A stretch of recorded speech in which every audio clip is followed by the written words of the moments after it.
The check was for $40,000. I stared at it for a long time sitting at the conference table in the offices of Meridian Creative Group. The company I had co-founded 4 years earlier in a rented desk space in Nashville, Tennessee, with nothing but a laptop, a client list I had built myself, and a business partner named Seth Calloway, who had the particular magnetic confidence of someone who makes you believe the impossible is simply a matter of scheduling. $40,000 for 29% of a company that had generated $3.2 million in revenue the previous fiscal year. Seth sat across from me with his attorney beside him and the expression of someone completing a transaction rather than ending a partnership. Businesslike. Clean. Final. It's a fair offer given the circumstances, his attorney said. The circumstances. The circumstances were a performance improvement plan Seth had placed me on 6 weeks earlier. A document citing creative disagreements, missed deadlines, and a vague category of concerns about my professional conduct that had been specific enough to create legal cover and vague enough to be impossible to refute directly. The circumstances were a board vote that had gone 4-1 against me, because Seth had spent 3 months quietly building relationships with the 2 external board members I had never prioritized because I had been too busy doing the actual work of running the company. The circumstances were a non-disparagement clause, a non-compete agreement covering 18 months, and $40,000 sitting on a conference table like a period at the end of a sentence someone else had written. I picked up the check. I looked at it. Then I looked at Seth Calloway across the table, and I thought about the document in the filing cabinet in my home office. The one I had kept for 3 years without entirely knowing why. The one that had seemed like excessive caution at the time and now felt like the most important piece of paper I had ever held onto. I set the check back down on the table. I need to think about this, I said. Seth's expression shifted fractionally. The offer expires Friday. Then I'll think about it before Friday, I said. I picked up my bag, walked out of the conference room, through the offices of the company I had built, and out onto the Nashville street where October traffic moved past in the particular indifferent way traffic moves past moments that feel enormous from the inside. I stood on the sidewalk for 30 seconds. Then I called my attorney. My name is Jordan Ellis, and I am 32 years old, and I built something real. I want to say that first, because the story that follows can make it easy to focus on what was taken and lose sight of what was created. Meridian Creative Group was a real company doing real work. Brand strategy and content development for regional and national clients who paid well because the work was genuinely good. I had built the client foundation. That is not modesty or immodesty. It is simply accurate. Before Meridian existed, I had spent 4 years as an independent brand consultant building relationships with clients who trusted my instincts and my work ethic and the particular combination of strategic thinking and creative execution that I had developed through 6 years of doing this work in various forms. When Seth Calloway approached me about forming a company together, he brought 3 things: startup capital from a family connection, operational infrastructure knowledge, and the kind of social ease in rooms full of decision makers that I had always found slightly exhausting to perform. I brought the clients, the methodology, the work. We shook hands on a partnership. We hired an attorney named Patricia Suin who drafted our founding documents with the care she brought to everything. We signed. We launched. We grew faster than either of us had projected because the client work was strong and strong work produces referrals. By year 2, we had 11 employees. By year 3, we had 20-3.e. By year 4, we were generating $3.2 million in annual revenue and had been approached twice by larger agencies interested in acquisition conversations. That was when Seth began changing. Not dramatically. Not suddenly. The way things change when ambition outgrows its original container. Gradually, by degrees, in ways that are individually explainable and collectively alarming. He began scheduling meetings I wasn't invited to. He began describing the company's methodology and pitches using language that centered his contributions and softened mine into the general we of a company rather than the specific I of the person who had actually developed the approach. He began having conversations with the 2 external board members, a retired marketing executive named Franklin Howe and a venture-backed entrepreneur named Cassandra Lynn. Separately, privately, in contexts I wasn't part of. I noticed all of it. I raised it with Seth directly in March of that year over coffee at the office before anyone else arrived. I want to talk about the board dynamics, I said. Seth leaned back in his chair. What about them? You've had 3 separate meetings with Franklin and Cassandra that I wasn't included in. Relationship building, he said easily. You know I'm better at that than you are. The line was delivered pleasantly. as though it were simply an accurate observation rather than a diminishment. We're co-founders, I said. Board relationships shouldn't be unilateral. I'm not making decisions without you, he said. I'm just maintaining relationships. I looked at him across the desk. Seth, I said carefully. Is something happening that I should know about? He met my eyes without flinching. Of course not. I believed him. That was my mistake. Not the trusting. The stopping. I should have trusted my instincts and kept watching rather than accepting his reassurance and returning to the work. But I was busy. The work was demanding. And I had spent 4 years in a partnership that had functioned well enough that I had begun to take its foundations for granted. 6 weeks later, the performance improvement plan arrived in my email at 7 in the morning.g. I read it 3 times. The document was 12 pages. Detailed. Professionally constructed in the language of HR process. Objective sounding, evidence citing, carefully structured to appear procedural rather than strategic. The concerns it raised were real enough in their surface form. There had been a client deliverable that ran 2 weeks late in January. There had been a creative disagreement with Seth about a campaign direction that had escalated into a tense conversation in front of 2 employees. There had been what the document described as a pattern of unilateral decision-making in client relationships that created operational friction. All of these things had happened. None of them were as described. The January delay had been caused by a client who changed their brief 3 times in 10 days and was documented in the email chain I had with that client. The creative disagreement was a substantive strategic debate that Seth had lost on the merits and apparently hadn't forgiven. The unilateral client decisions were decisions I had made within my explicitly agreed area of authority under our founding partnership agreement. I called Patricia Suen. I need you to read something, I said. Patricia, read it. She was quiet for a long time afterward. Jordan, she said carefully. How much do you know about what Seth has been doing with the board? Not enough, apparently. He's been building a case, she said. This PIP isn't an HR process.s. It's documentation for a forced buyout. I sat very still. He's going to argue that your behavior has materially harmed the company, Patricia continued. He'll use the PIP as evidence. He'll call the board vote. He has Franklin and Cassandra. That's 3 votes, I said. He needs 4. He has 4, Patricia said quietly. James Park voted with him. James Park was our CFO and a minor shareholder. I had hired James. I sat with that for a long moment. What are my options? I asked. Patricia paused. That depends, she said, on what you have. What I had was in a filing cabinet in my home office. I need to explain how it got there. 3 years earlier, 18 months into the partnership, Seth and I had gone through a difficult period. Not a crisis exactly, more a moment of significant tension about the company's strategic direction. Seth wanted to pursue a rapid scaling model that would require outside investment. I believed we should grow organically from our client revenue base. The disagreement was substantive and prolonged and eventually resolved in my direction. We stayed bootstrapped and grew from revenue. But the process of resolving it had been uncomfortable enough that I had gone back to Patricia Suen privately and asked her to review our founding documents. Are there any gaps? I asked. Anything that doesn't protect me adequately if this partnership deteriorates further. Patricia reviewed everything. She found one thing. Our founding agreement specified the terms of a forced buyout in the event that one partner's shares were voted out by the board. The formula was based on a trailing 12-month revenue multiple that had seemed reasonable in year 1 but would become significantly unfavorable to a departing partner as the company grew. In other words, the buyout formula had been fair when we were small. As we grew, it became increasingly favorable to the remaining partner. Patricia had flagged this. She had drafted an amendment. A single-page document updating the buyout formula to a current valuation methodology that would produce a fair result regardless of when it was triggered. Seth and I had both signed it. Patricia had filed her copy. I had filed mine. In the 3rd drawer of the filing cabinet in my home office, where it had sat for 2.5 years while I focused on the work and assumed the partnership was solid and did not think about the document again until the performance improvement plan arrived in my email at 7 in the morning.g.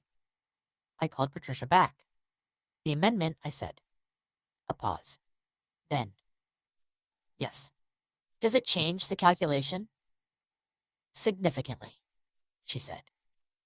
At current valuation, the amended formula produces a number considerably larger than what Seth is offering.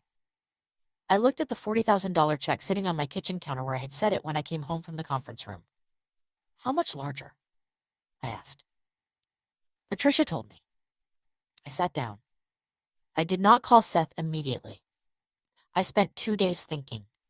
Not about whether to act, but about how, because the document changed the legal situation, but it did not change the human situation. And the human situation was complicated in the way human situations always are when they involve people you've worked alongside for 4 years. Seth had done something wrong. That was clear. He had constructed a pretext for removing me from a company I had built because he had decided that his vision for it no longer included me. That was a betrayal. Not a dramatic one, not a personal one in the way marriage betrayals are personal, but a real one. At the same time, I had not been entirely without fault. I had let the board relationships atrophy because I found them less interesting than the work. I had allowed Seth to become the public face of the company in contexts where we should have been equal presences. I had noticed warning signs in March and accepted his reassurance too quickly. Those things were true, and I needed to hold them alongside the other truths rather than using the amendment as permission to ignore them. I also needed to decide what I actually wanted. Not reflexively. Not from anger. Did I want the company back? I sat with that question for 2 days. The honest answer arrived on the second evening while I was running along the river path near my apartment watching the Nashville skyline do its October thing with the light. No, I did not want the company back. Not because it wasn't worth wanting. It was. But because going back meant going back to Seth. And whatever had been possible between us as partners had ended not with the performance improvement plan, but with the private board meetings and the deliberate exclusion and the quiet calculated construction of a case against me over months. You cannot rebuild trust with someone who has demonstrated that carefully considered betrayal is within their range. What I wanted was fair compensation. What I wanted was to be accurately valued for what I had built. And I wanted to be free to build something else. Patricia called Seth's attorney on Thursday morning. She referenced the amendment. The response from Seth's attorney came back in 4 hours, which itself told me everything about how quickly Seth had processed the information. 4 hours meant he had read the amendment, understood its implications, and consulted with his attorney before responding. 4 hours meant he had known the amendment existed and had been hoping I either didn't have my copy or wouldn't think to use it. The response was that Seth wished to discuss revised terms. Patricia scheduled the meeting for the following Tuesday. I spent the weekend preparing, not emotionally, practically. Reviewing the company's financial records I still had access to. Documenting my contribution to the client relationships that constituted the company's revenue base. Building an accurate picture of what 29% of the company was actually worth under the amended formula at current valuation. The number was significant. Considerably more than $40,000. Tuesday arrived gray and cold. The kind of Nashville November morning that arrives without transition from October. Overnight the warmth is simply gone, and the city settles into its winter self. I wore a dark blazer and carried my own folder. Seth was already in the conference room when I arrived. His attorney was beside him. A different energy in the room than the previous meeting. Less settled, less conclusive. The particular atmosphere of a negotiation rather than a presentation of terms. Seth looked at me when I came in. Something had shifted in his expression. Not guilt exactly. Recalculation. The expression of someone revising their understanding of a situation in real time. I sat down across from him. Patricia sat beside me. Jordan, Seth said. I want to start by saying, let's start with the numbers, I said pleasantly. He closed his mouth. Patricia opened her folder and laid the amended valuation calculation on the table. Seth's attorney studied it for a moment, then exchanged a look with Seth. The amendment is valid, Seth's attorney said carefully. We've confirmed that. I know it is, I said. Patricia drafted it. We both signed it. It's been in my files for 2.5 years. Seth looked at me directly for the first time since I had sat down. You kept your copy. I keep everything, I said. He absorbed that. The valuation methodology in the amendment, his attorney continued, produces a figure that is accurate. Patricia said, it produces a figure that is accurate. A silence. Seth leaned back in his chair slowly. The confident ease that was usually his default posture had a different quality now. Still present, but working harder. What do you want, Jordan? He asked. I had thought about this question carefully. Fair compensation based on the amended formula, I said. A clean separation. Full release from the non-compete. And my name removed from the non-disparagement clause in both directions. I won't talk about this publicly, and neither will you. Seth looked at his attorney. His attorney gave a small nod. That's workable, Seth said. Good, I said. We were quiet for a moment. Then Seth said, I want you to know that this wasn't personal. I looked at him. There was a version of me. The version from 2 weeks ago, still raw from the performance improvement plan, still processing the board vote. That would have responded to that sentence with anger, because of course it was personal. Everything about what he had done had been personal in the specific way business betrayals are personal. Calculated, patient, designed around a specific person's specific vulnerabilities. But I had spent the weekend thinking, and I'd arrived somewhere past the anger.r. Seth, I said quietly, it doesn't matter whether it was personal. What matters is what it was. He held my gaze for a moment. Then he nodded once. The nod of someone who has been accurately described and knows it. My attorney will have revised documents by Thursday, his attorney said. Patricia will review them Friday, I said. I stood up. Seth stood as well. He held out his hand. I shook it. Not warmly. Not coldly, simply. Completely. The handshake of two people who had built something real together and were now separating on accurate terms. I walked out of the conference room and through the offices of Meridian Creative Group for the last time and out onto the Nashville street where the November air was cold and clean and entirely indifferent to the significance of the previous 40 minutes. I stood on the sidewalk and breathed it in. Then I took out my phone and called my sister. How did it go? She asked immediately. I'm okay, I said. More than okay. What happened? I kept a document, I said. 3 years ago. I kept it without entirely knowing why. She was quiet for a moment. And it turned out to be the most important thing I owned. The settlement was finalized in December.r. The number was not what I would have received if the partnership had ended cleanly and fairly and on the terms our founding agreement intended. It was not the full value of what I had built. Litigation would have produced more. Patricia made that clear. But litigation would have taken 2 years and consumed the energy I needed for something else. I took the settlement. I signed the documents. I walked out of Patricia's office on a Thursday afternoon in December with a check that was fair by the amended formula and free time for the first time in 4 years, and the particular clean forward feeling of someone who has finished something difficult and is ready to start something true. I started my own firm in February. Not immediately. I spent January resting, which for me meant running longer distances and reading books I hadn't had time for and calling my mother more, and sitting with my own thoughts long enough to hear what they were actually saying rather than managing them into productivity. In February, I registered Ellis Brand Strategy as a sole proprietorship with the state of Tennessee. In March, I called 3 of the clients I had brought to Meridian originally. Clients whose relationships had been mine before the company existed and who had followed the work rather than the brand.d. All 3 took my calls immediately. 2 signed with me within 2 weeks. The third signed in April after a competing proposal that he told me frankly was better structured, but that he was going with me anyway because he trusted my instincts more. That trust was not a small thing. It was the thing I had built over 6 years that Seth had never been able to replicate or replace, because trust of that specific kind is not transferable. It lives in the relationship between the work and the person who does it, and it follows the person, not the company name on the door.rr. By June, I had 7 clients.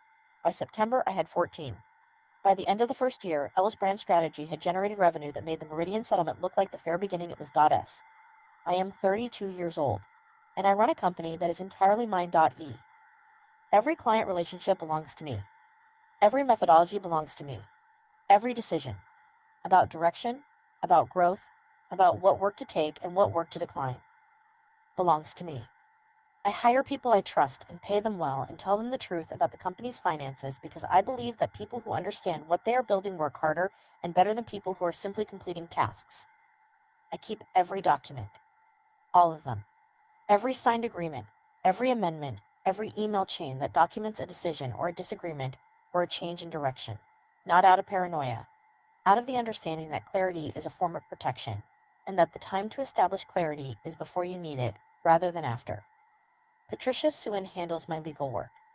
She reviewed every founding document for Ellis Brand strategy before I signed anything and identified 3 places where the original drafts were insufficiently protective of my interests and revised them accordingly. I read everything before I sign it. That sounds basic. It is not basic. Most smart, capable, hardworking people, do not read the full text of documents they sign because they trust the relationship and the relationship makes the document feel like a formality. I understand that impulse. I shared it for 4 years. I do not share it anymore. Seth Calloway grew Meridian Creative Group. The last I heard through the industry network that connects everyone in Nashville eventually, he had taken outside investment and was expanding into 3 new markets. He had hired a new creative director and rebranded the company's methodology under a new name. I did not feel bitter about that. The work he was doing was not my work anymore. The company was not my company anymore. I had built something else that was better suited to who I actually was. Smaller, more selective, more deeply connected to the specific client relationships that I had spent years earning. Smaller does not mean lesser.